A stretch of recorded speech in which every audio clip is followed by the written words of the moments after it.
Hey guys, it's Jennifer here with Mitchell's Nursery.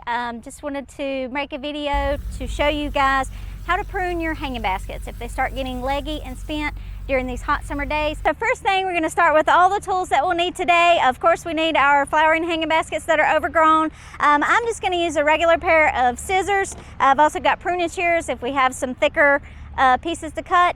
And we have got our dump bucket. These clippings are great for your compost pile. See if there's long leggy pieces that are overgrown, if there's less blooms on the basket and we want to promote some more blooming, you know, if it's hanging down and droopy and if it just looks way too large. So we normally just come a couple of inches off of the rim of the basket here. Yeah. Just go all the way around in a circle. It looks pretty aggressive, like we're taking off a lot, but this is going to help give it new energy to promote new blooms and to flush back out. So once you get everything across the base there, you start taking a little bit off the top. And it's okay to remove blooms even if they're good looking blooms, because again, the purpose is to start giving the foliage more energy to flush back out. Long, stretchy pieces, just going to go in.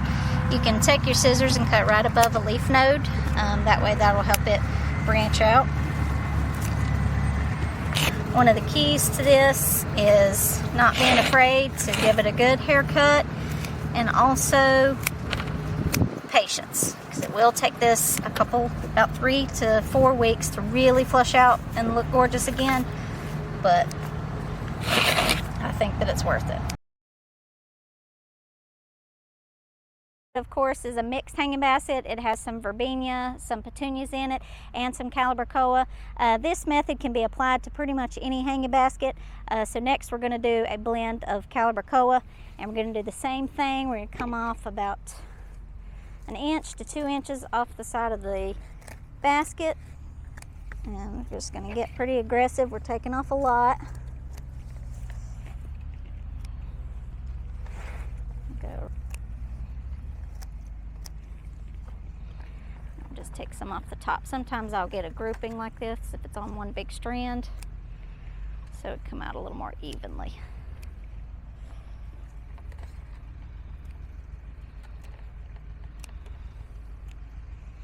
Be sure to, in between pruning different shrubs, to remove any dead or spent branches. This has got some dark underneath here,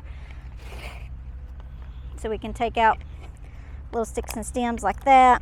Now these will flush back out with green new growth afterwards, but if you happen to have any dead pieces coming off, completely remove those. Also be sure in between to sanitize your shears to keep diseases away from plants.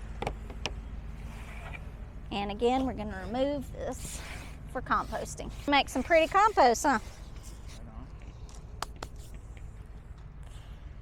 After you give them a little bit of time, and also during this time it's a good time to fertilize. We've actually already fertilized this. You can see the Osmocote beads down in there.